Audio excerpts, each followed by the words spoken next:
Taiwan और China के दरमियान कशीदगी मजीद बढ़ गई है। इतलात ये आ रही हैं कि चाइना ने अपनी 3 एम्फीबियस ट्रांसपोर्ट डॉक को ताइवान की ईस्ट वाली सरहदों में पहुंचा दिया है और तकरीबन 2700 के करीब सोल्जर्स वहां पर मौजूद हैं। इसके अलावा अगर हम बात करें ताइवान की, तो ताइवान ने भी अपने फाइटर जेट निकाले हैं। एक नया फाइटर जेट ताइवान ने बनाया है जिसका नाम T5 ब्रेव ईगल है। इसकी क्या खसूसियात हैं वो भी वीडियो के अंदर डिस्कस करेंगे और आखिर में हम आपको बताएंगे कि लॉयड ऑस्टिन ने चाइना के बारे में कौन सी बड़ी बात कह दी है। सभी खबरों को डिटेल के साथ डिस्कस करेंगे। छोटी सी गुजारिश है कि आप हमारा यूट्यूब चैनल हसना टीवी को सब्सक्राइब करें, घंटी के निशान को दबाएं ताकि लेटेस्ट न्यूज आप तक बर वक्त पहुंचती रहे। सबसे पहले हम बात करते हैं चाइना की। तो चाइना ने अपनी 3 एम्फीबियस ट्रांसपोर्ट डॉक जो के टाइप 071 की है उनको ताइवान की ईस्टर्न साइड की तरफ पहुंचा दिया है। इतलात ये आ रही है कि एक ट्रांसपोर्ट व्हीकल के साथ 900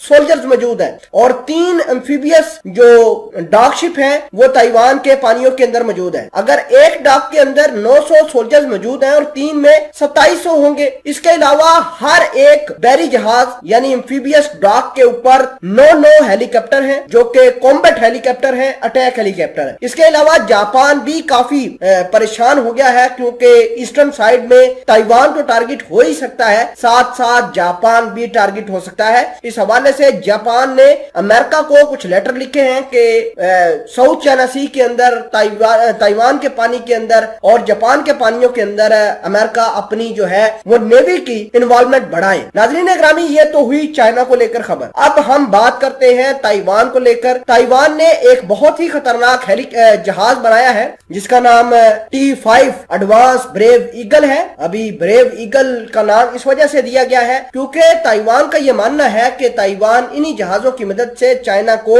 सरफेस टू ग्राउंड और ग्राउंड से सरफेस के अंदर जो है अटैक कर पाएगा। नाज़रीन ग्रामी, ये जो फाइटर जेट है ये ना सिर्फ ताइवान के जो पायलट्स हैं उनकी कैपेसिटी को बढ़ाएगा बल्कि जो ताइवान के पायलट्स हैं उनको मुख्तलिफ किस्म के स्किल्स भी फराहम करेगा। नाज़रीन ग्रामी, इसके अलावा आपको ये बता दें कि ये T5 जो है जहाज ये ताइवान के जो पुराने जहाज हैं, जो पुराने फाइटर जेट हैं जो चाइना के सामने टिकते नहीं थे उनको रिप्लेस करेगा। अब ये कौन कौन से जहाजों को रिप्लेस कर रहा है तो वो जान ले कि 83 नाम का एक बहुत पुराना ताइवान की एयरफोर्स फाइटर जेट इस्तेमाल करती है, ये उसको भी रिप्लेस कर देगा। और दूसरा F5E नाम का एक फाइटर जेट है ताइवान के पास जो कि अमेरिका का दिया हुआ है, F15 F16 सीरीज का ये वो फाइटर था, उसको भी रिप्लेस कर दिया गया है। तो ये सारी की सारी चीजें ताइवान को लेकर आई हैं। अगर हम बात करें लॉयड ऑस्टिन की, तो लॉयड ऑस्टिन जो कि अमेरिका के डिफेंस सेक्रेटरी हैं, उन्होंने कहा है कि चाइना हाइपरसोनिक मिसाइलों पर लगातार काम कर रहा है। लॉयड ऑस्टिन ने प्रेस ब्रीफिंग के अंदर ये कहा कि चाइना के इस काम की वजह से पूरे साउथ एशिया और ईस्ट एशिया के अंदर हथियारों की एक बोचाल खड़ी हो जाएगी और चाइना का जो हसूल है हाइपरसोनिक मिसाइलों को लेकर ये बहुत ही भयानक होने वाला है और अमेरिका की ये बर्तरी को खत्म कर देगा। इस तरह की एक प्रेस रिलीज जारी की गई है पेंटागन की जानिब से और लॉयड ऑस्टिन इस तमाम तरह कहानी के बानी है। खबर के बारे में आप क्या राय रखते हैं कमेंट सेक्शन में जरूर बताइए।